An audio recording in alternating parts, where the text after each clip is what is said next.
44 years ఆ రోజు ఏదైతే స్వర్గీయ నందమూరి తారక రామారావు గారు పార్టీ స్థాపించారో అప్పటి నుంచి ఇప్పటి వరకు అప్రహితంగా ఉంటే అధికార పార్టీలో, లేదంటే కొద్ది రోజులు ప్రతిపక్ష పార్టీలో, ఏదైనా కూడా అంటే ఆంధ్రప్రదేశ్ రాష్ట్ర రాజకీయాల్లో తెలుగుదేశం పార్టీ అనేది అంటే రాష్ట్ర రాజకీయాల్లో చాలా ఎప్పుడు ఎలక్షన్ వచ్చినప్పుడు తెలుగుదేశం పార్టీ నుంచి అన్నట్లు ఇంత అప్రతికంగా 44 years నుంచి ఫస్ట్ ప్లేస్ ఆ సెకండ్ ప్లేస్ లో ఉండడం అంటే అది ఆయన స్థాపించిన ముహూర్తం.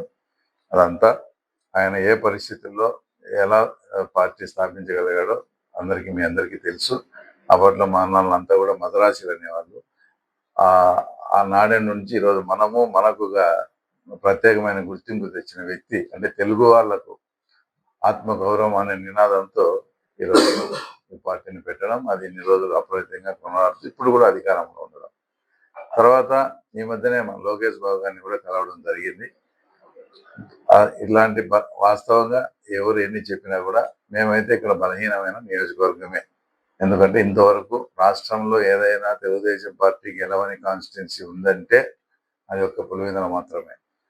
కాబట్టి ఈ పులివెందులను బలోపేతం చేసేదానికి ఏమేమి కార్యక్రమాలు చేయాలని లోకేష్ బాబు గారితో డిస్కస్ చేయడం, ఆయన బలహీనమైన నియోజకవర్గాల మీద ప్రత్యేకంగా దృష్టి పెట్టి ఒక కార్యాచరణ రూపొందించి ఆ కార్యాచరణ ప్రకారం స్టెప్ బై స్టెప్ తీసుకువెళ్తూ వెళ్తే వచ్చేసి ఖచ్చితంగా మంగళగిరిలో కూడా నేను 5,000తో ఓడిపోవడం జరిగింది.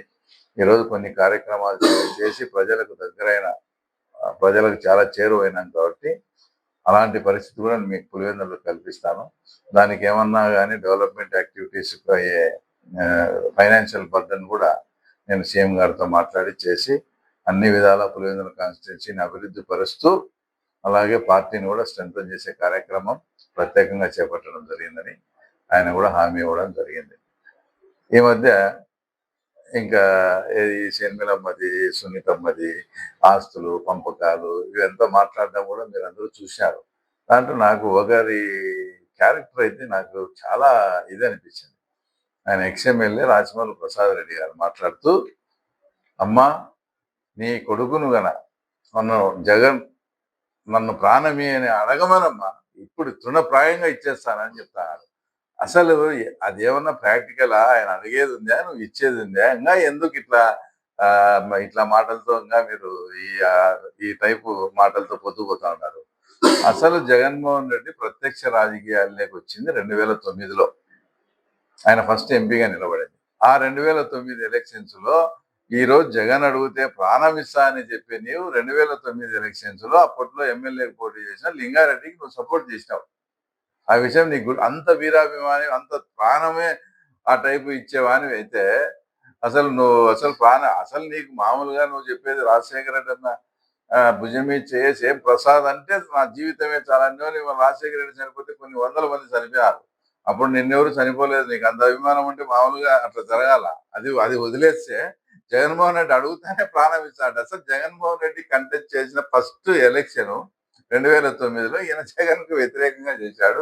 లింగారెడ్డికి సపోర్ట్ చేసి రాజశేఖర రెడ్డి పెట్టిన అప్పట్లో కాంగ్రెస్ పార్టీకి కూడా వ్యతిరేకం చేసి ఆడ లింగారెడ్డి గెలిచినాడు.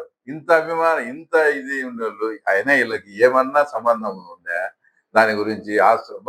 ఆ రోజే మాట్లాడినారు ఎవరు అప్పులు వాళ్ళయి, ఆ తర్వాత ఎవరు సంపాదన వాళ్ళదని ఎంత మాట్లాడతాడంటే అతను అసలు ఆయన ఒక సూటిగా ఒకటే ప్రశ్న అడుగుతానా, నువ్వు ఇతర కుటుంబాలలోకి అన్నా చెల్లెళ్ళయి కూతుర్ల పంచాయతీలు నీకెందుకు?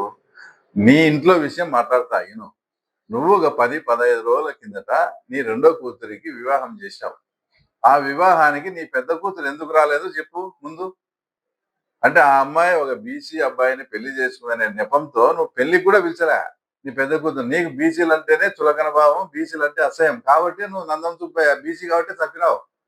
ఇవన్నీ నీ ఇంట్లో నువ్వు మట్టగా చేసుకోకుండా చెనిమిలమ్మది, విజయమ్మ కూతుర్లది, వాళ్ళ కూతుర్లది కాదు, ముందు నీ కూతుర్ల విషయం సరి చేసుకో. రెండో కూతురు అమ్మాయి పెళ్లికి పెద్ద కూతురుని ఎందుకు పిలవలేను? మళ్ళీ నువ్వు దేశంలో ఉండే కూతుర్లకు చట్టాలు, వాళ్ళకి రావాల్సిన ఆస్తుల వాటాలు ఎన్ని మాట్లాడతావు. కాబట్టి ఏదన్నా కానీ ఒక పద్ధతిగా వాస్తవాలు మీకెందుకు? వాళ్ళ కుటుంబ సమస్య విజయమ్మకు తెలుసా, నీకు తెలుసా? బాగా పరిష్కారం అయినాయి కాలేదని. ఎందుకు ఇట్లాంటివన్నీ? అదొక సబ్జెక్ట్ పక్కన పెడితే తేడాలు ఉంటే ఏదైనా యూట్యూబ్లో సార్ చూసుకో. నా మీద కేసు పెట్టినారని నాకే తెలియని విషయంలో కూడా మీరు బెంగళూరు ఎయిర్పోర్ట్కి వచ్చి, చెన్నై ఎయిర్పోర్ట్కి వచ్చి రన్వే మీద ఒక అంతర్జాతీయ స్మగ్లర్ని అరెస్ట్ చేసినట్టు ఆ రోజు నన్ను అరెస్ట్ చేసినావే. మరి ఈ రోజు మీద కేసు ఉంది. తర్వాత నువ్వు చట్టాలకు లోబడి ఉండవు కదా. తర్వాత నేనేం తప్పు చేయలేదని వచ్చి కోర్టుకు వచ్చి లొంగిపో. తర్వాత లేదంటే చింతకొమ్మ దీని స్టేషన్లో నాన్ అవైలబుల్ పెట్టారు, వచ్చి లొంగిపో. ఎందుకు తప్పించుకొని తిరుగుతున్నావు? అంటే ఆ రోజు నువ్వు వచ్చినట్లు బెంగళూరు ఎయిర్పోర్టుకు, చెన్నై ఎయిర్పోర్టుకు మేము అటు రావాలన్నా నీకోసం?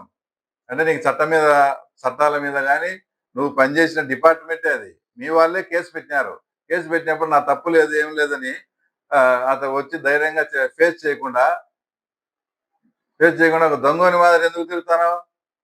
అంటే ఆ రోజు మా కోసం ఆమెనా ఏదో మేము తప్పు చేసామని వచ్చి ఈ రోజు నిజంగా నీలో నిజాయితీ వచ్చి లొంగిపోవాలి కదా. తర్వాత నేను మా పోలీసుల దృష్టికి, మా ముఖ్యమంత్రి గారి దృష్టికి కూడా తీసుకుపోతా. నాన్ అవైలబుల్ పెట్టి నువ్వు ఎన్నాళ్ళు తప్పించుకొని తిరుగుతావో అది కూడా చూస్తా. ఒక జాతీయ పార్టీకి ఆయన పిసిసి చీఫ్. ఇంకోటి ఇప్పుడు ఆయన ఇక్కడే, అంటే నేనేం ఆమెను తక్కువ చేసి మాట్లాడాను. ఆయన ఇక్కడే పోటీ చేసినప్పుడు కూడా ఆమెకు మామూలుగా మేము ఎక్స్పెక్ట్ చేసినది, ప్రజలు ఎక్స్పెక్ట్ చేసినన్ని ఓట్లు కూడా రాలేదు.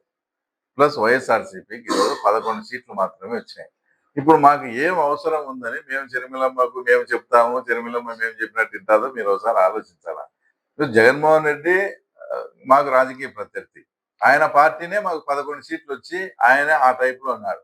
ఇప్పుడు మేము మళ్ళా సునీతమ్మను, తిరుమలమ్మను అందరినీ మచ్చిక చేసుకొని మేము చెప్పినట్టు వాళ్ళకి వినిపించుకొని అసలు అవసరం ఏముంది? ఇప్పుడు చంద్రబాబు నాయుడు గారికి న్యాయపరంగా సునీత గారు ఫైట్ చేసే న్యాయపరంగా ఏదన్నా కానీ వీళ్ళు ఏదైనా ఇబ్బందులు సృష్టిస్తే ఆయనకు మారల్ సపోర్ట్ కానీ ఆయన న్యాయంగా ఫైట్ చేసింది కాబట్టి ఆయనకు కావాల్సిన సపోర్ట్ అయితే స్టేట్ గవర్నమెంట్ నుంచి, ఎందుకంటే వాళ్ళు ముద్దాయిలకు అగనెస్ట్ గా ఒకరు ఎవరైనా ఫైట్ చేస్తున్నారంటే దాంట్లో న్యాయపరంగా కానీ ఏదైనా ఆయనకు సపోర్ట్ చేయాల్సిందంటే అప్పుడు ఖచ్చితంగా మేమున్నే చేస్తాము, చంద్రబాబు నాయుడునే చేస్తారు, ఎవరైనా చేస్తారు.